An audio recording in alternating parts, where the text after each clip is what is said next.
Halo teman-teman semua, kita masih lanjutin pada buku The Four Discipline of Execution kita, edisi kedua. Kita sudah bahas sebelumnya 4 disiplin itu seperti apa cara mempraktekannya. Jadi secara 4DX itu udah habis ya. Tapi yang unik di edisi kedua ini adalah ada bagian yang membahas bagaimana 4DX diimplementasikan di dalam posisi kita sebagai leader of leaders. Jadi leader yang posisinya middle up gitu ya. Kalau kita tahu di bahasan sebelumnya 4DX itu paling komplit dipraktikkan di first line leaders ya, pemimpin yang anggota timnya langsung itu yang paling rendah di organisasi. Itulah 4 disiplinnya kepakai di situ. Nah, untuk leader yang ada di atasnya lagi agak beda nih. Nah, di mana perannya? Yuk kita bahas di video kali ini.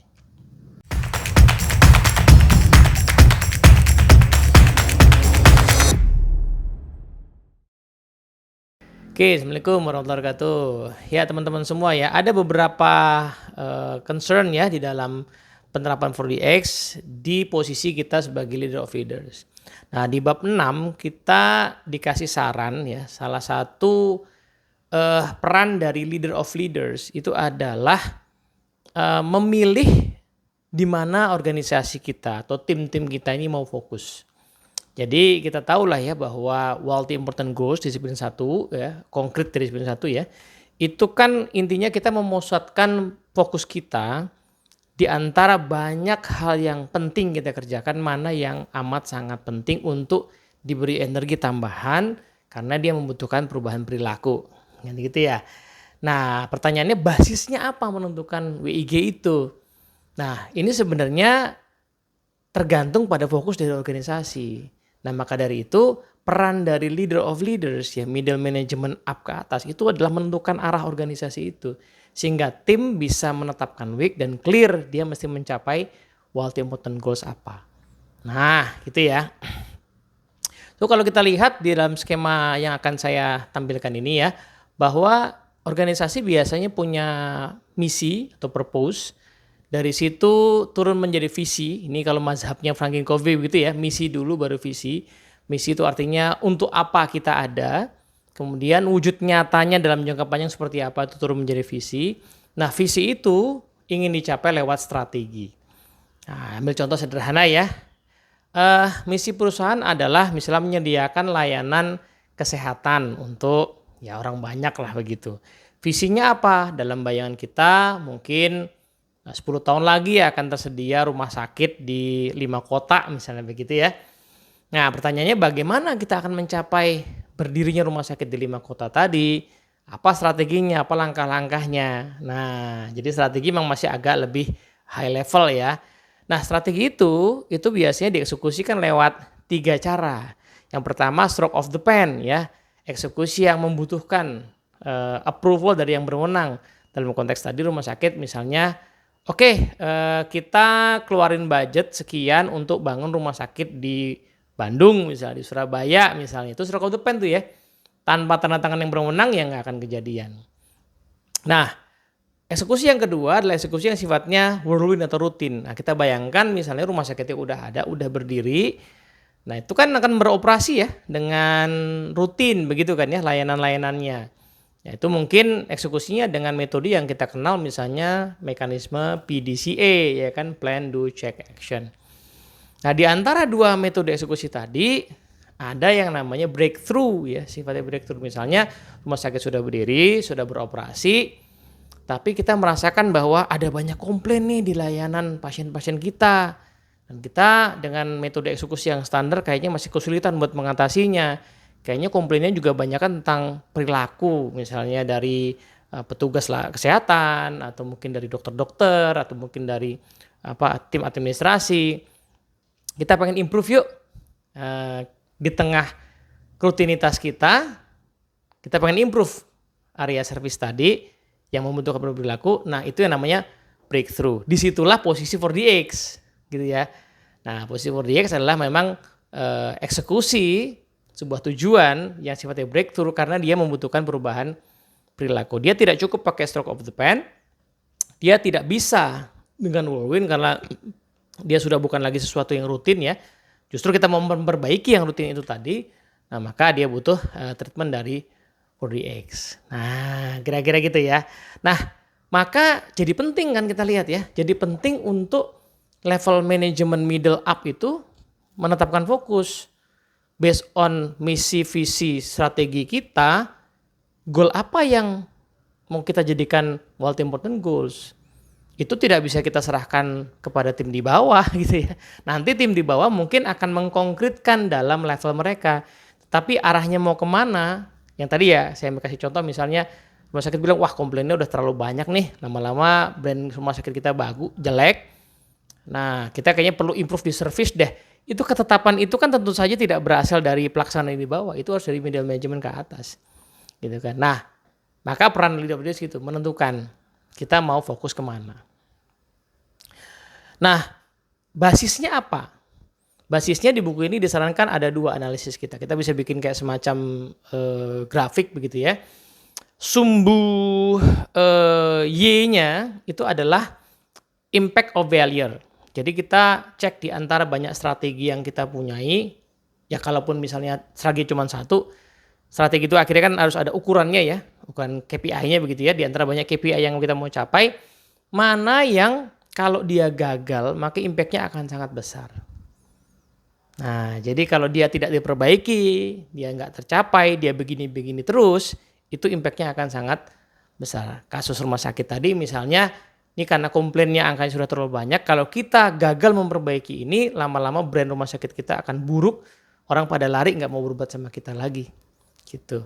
Nah, soalnya udah banyak pesaing yang lain. Impact of failure. Itu yang pertama ya. Seberapa KPI atau goal ini memang kalau gagal diatasi dia punya dampak yang sangat besar. Nah, di sumbu X-nya itu kita bisa melihat mana di antara KPI kita yang kalau nggak ada perbaikan yang signifikan, maka dia at risk of failure. Ada risiko akan terjadi kegagalan. Nah, jadi pertama impact-nya dan kedua adalah mana yang kalau nggak diubah secara signifikan dia ada risiko. Nah, dalam kasus tadi contoh yang saya ambil kayaknya sih begitu situasinya ya. Kalau nggak diperbaiki layanannya maka orang lama-lama akan lari, brand kita akan jelek. Dan kayaknya sih dengan metode eksekusi yang biasa kalau nggak ada perubahan yang sangat berarti memang nggak mungkin kita memperbaiki si pelayanan ini. Jadi memang ini at risk of failure, kemungkinan akan makin memburuk nih layanan kita. Karena kan layanan tuh kadang kayak ayam sama telur ya kan. Jadi kualitas pelayanan si petugas kurang bagus, mengakibatkan komplainnya kenceng, petugasnya yang tadi ya dengan perilaku yang sama kenceng balik, ya kan muter-muter aja terus ya. Jadi kalau nggak diperbaiki ya emang at risk of failure. Nah itu nanti kita bisa bikin semacam grafiknya, sehingga kita bisa menentukan kayaknya arah fokus organisasi kita yang betul-betul perlu significantly improve yang ini gitu. Nah untuk itu ada beberapa pendekatan yang disarankan dari buku edisi kedua ini ya. Pendekatan pertama adalah organisasi menetapkan yang namanya a single primary week ya. Jadi dari strategi kan 3 tuh, ada yang ada yang stroke of the pen, ada yang whirlwind, ada yang breakthrough. Nah dari yang breakthrough ini dibuat satu ukuran multi important goals yang spesifik. Jadi misalnya meningkatkan skor kepuasan pelanggan misalnya begitu ya, dari berapa menjadi berapa, itu jadi salah satu goal di company karena itu yang jadi concern banget. Kemudian nanti kita buat menjadi beberapa sub week. Nah misalnya bagian atau departemen atau divisi apa aja sih yang punya dampak signifikan pada kepuasan pelanggan, misalnya mulai dari admission, pendaftaran, apotek, atau pelayanan poliklinik, atau dokternya misalnya. Yang mana aja sih, kemudian dibuatin week satu-satu. Jadi single primary week, kemudian dibikin namanya sub week. Itu kalau diistilahkan single primary week itu kayak war, peperangan ya, tanda kutip ya, peperangan. Yang di bawahnya tuh sub weeknya namanya battle ya. Jadi mungkin peperangan dan pertempuran gitu ya kalau kita pakai metafora itu. Gitu. Nanti kemudian dari sub week tadi turun lagi menjadi team week. Ya, spesifik misalnya, oke, tim admission butuh punya week apa yang harus dicapai. Misalnya terkait dengan durasi antrian misalnya begitu ya. Oke, itu pendekatan pertama, single primary week dibuat sub week, lalu per sub week dibuat lagi tim weeknya. Nah, ada pendekatan yang kedua, primary week bisa ada beberapa. Ini mungkin organisasinya sudah sangat besar sehingga strateginya itu punya beberapa komponen gitu ya. Nah, kemudian primary week-nya tidak cuma satu, ada 2 atau 3. Karena memang misalnya gini ya, misalnya satu perusahaan manufaktur, produknya udah sangat banyak, bahkan punya direktorat sendiri untuk masing-masing kelompok produk. Misalnya produk makanan, itu kan seringkali udah saking gedenya dia tidak langsung ini ya, berhubungan dengan produk kesehatan misalnya. Dia punya makanan sama kesehatan, mungkin tidak langsung berhubungan kan. Ini sudah satu direktur sendiri, ini satu direktur sendiri, tapi mereka masih satu company yang besar gitu kan. Nah, sehingga si company manufaktur ini dia bisa jadi punya beberapa primary week untuk masing-masing direktorat. Nah, dari situ kemudian nanti masing-masing direktorat menurunkanlah menjadi week untuk masing-masing subdirektorat atau divisi atau departemen. Nah, jadi pendekatan begitu ya.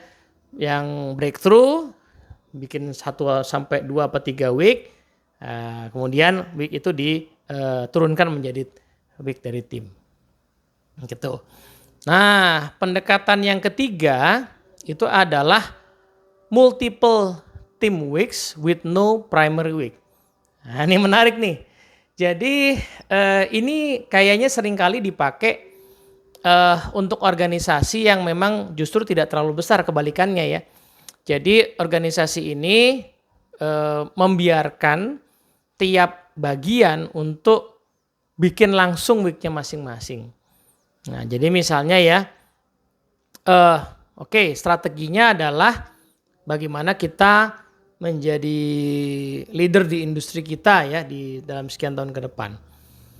Langsung tuh bagian misalnya operasional, kira-kira apa yang kamu jadikan week, misalnya supaya kita bisa bersaing ya, maka yang harus sangat kita perbaiki adalah kecepatan layanan kita, karena kita itu jauh banget dibandingkan yang lain misalnya gitu ya. Atau ketersediaan produk kita di pasar, di market gitu. Nah, itu silakan mereka pilih masing-masing. Kemudian habis itu diajak untuk memikirkan bagaimana itu bisa dieksekusi di tengah whirlwind mereka masing-masing. Jadi ini agak demokratis ya. Tidak ada primary week, langsung dari strategi turun ke week dari masing-masing tim gitu ya. Nah, biasanya emang ini buat organisasi yang memang tadi ya relatif tidak terlalu besar, sehingga strategi itu ketika diturunkan jadi target ya langsung kena ke masing-masing tim gitu kan, ya langsung jadi week bagi tim gitu. Nah, itu ya 3 pendekatan dari cara menetapkan week. Jadi yang sangat menarik di buku edisi gue ini ternyata cara menetapkan week itu tidak cuma satu ya. Ya bisa sih dari company bikin satu, kemudian dibikin sub weeknya lalu turun sampai jadi weeknya tim. Yang kedua tadi ini nggak cuma satu, tapi ada beberapa baru diturunin. Yang ini bahkan tidak ada yang satunya, karena semua langsung menjadi week masing-masing tim. Karena mungkin layer di organisasinya tidak terlalu jauh, jadi strategi langsung turun ke bawah gitu ya. Nah, terakhir bab ini mengajak kita untuk berhati-hati terhadap jebakan dari proses menetapkan week. Nah, ada 4 katanya jebakannya kalau kita menetapkan week. Pertama adalah primary week-nya kebanyakan. Tadi kan ada approach yang kedua tuh yang week-nya lebih dari 1. Betul, ya memang bisa lebih dari 1, tetapi ya enggak 20 juga, enggak 10 juga ya. Udah kita bahas kan di disiplin 1 bahwa law of diminishing return itu ya. Kalau lebih dari 3 itu kemungkinan kualitasnya akan menurun gitu ya. Jadi dalam buku ini pun gambarnya cuma menyebutkan more than one primary week itu cuma 2 gitu. Mungkin antara 2 sampai 3, bukan 5 juga, bukan 10 juga. Apa gunanya kita fokus kalau seandainya kenyataannya primary week-nya kebanyakan gitu ya. Oke, itu ya jebakan yang pertama. Yang kedua, kita bikin primary week yang terlalu luas. Jadi saya tuh dapat insight luar biasa di salah satu video di pelatihan 4DX ya. Pak Chris McChesney ya, kepala risetnya 4DX itu mengatakan bahwa kadang-kadang problem di organisasi itu bikin week yang terlalu luas. Misalnya contohnya adalah total revenue dari organisasi itu. Nah, kenapa itu kurang efektif sebagai week? Karena untuk perusahaan yang sudah berjalan ya, sudah ongoing, total revenue itu di dalamnya melibatkan setidaknya dua. Satu whirlwind, satu yang tadi mau diimprove yang butuh 4DX. Berarti kan satu nggak butuh 4DX, rutin aja, yang satu butuh 4DX. Nah, otomatis jadi percuma. Itu bukan fokus namanya kalau include di dalamnya sesuatu yang rutin. Nah, ambil contoh ya, misalnya kalau total revenue, sementara kita revenue-nya itu datang dari 5 produk.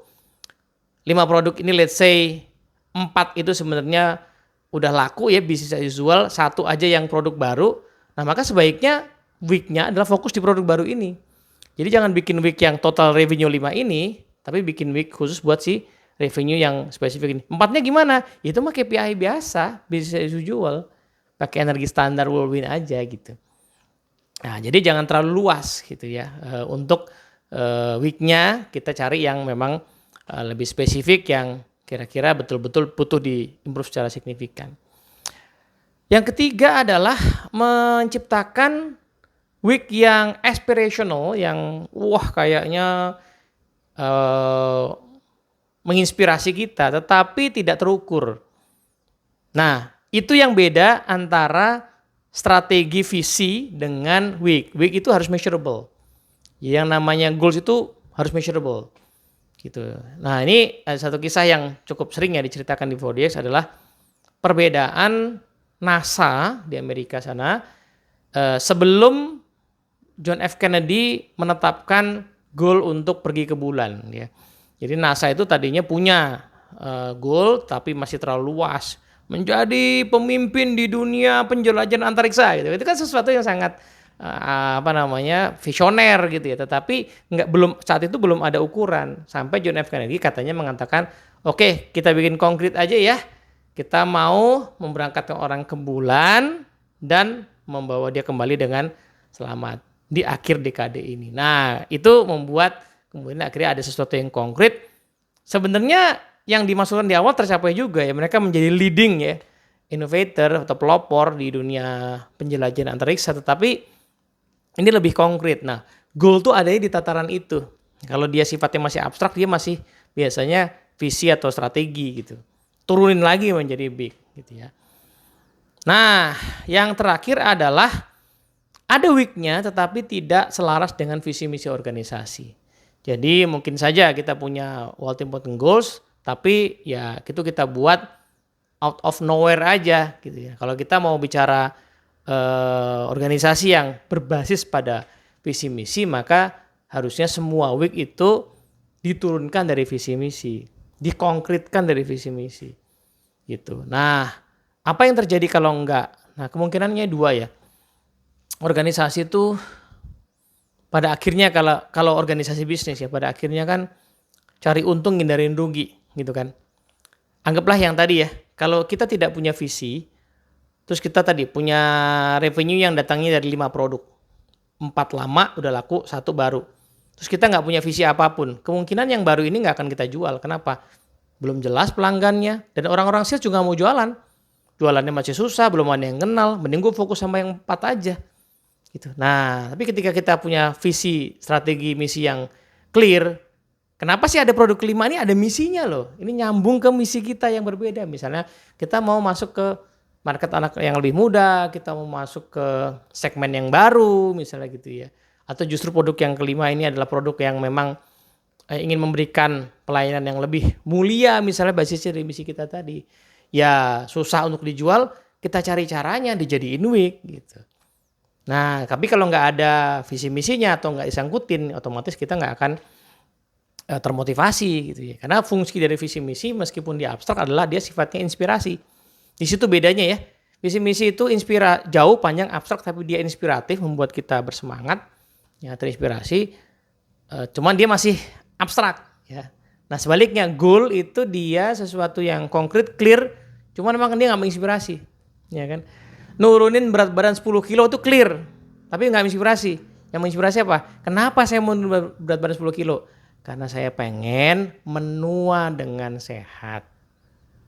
Nah itu yang menginspirasi. Tapi kalau cuma punya menua dengan sehat, nggak ada target 10 kilonya, ya angan-angan namanya. Jadi gitu dah kurang lebih bedanya teman-teman semua ya. Nah ini perbedaan yang lumayan signifikan ya di buku yang kedua. Bagaimana tugas kita kalau ada di level middle senior ke atas, itu memang tidak mengeksekusi lead measure, kemudian tidak membuat komitmen mingguan yang sifatnya konkret gitu. Tetapi kita punya peran yang sangat penting ya, menentukan arah organisasi mau kemana, karena itu menentukan week yang mau kita tetapkan yang seperti apa. Moga-moga manfaat. Assalamualaikum warahmatullahi wabarakatuh.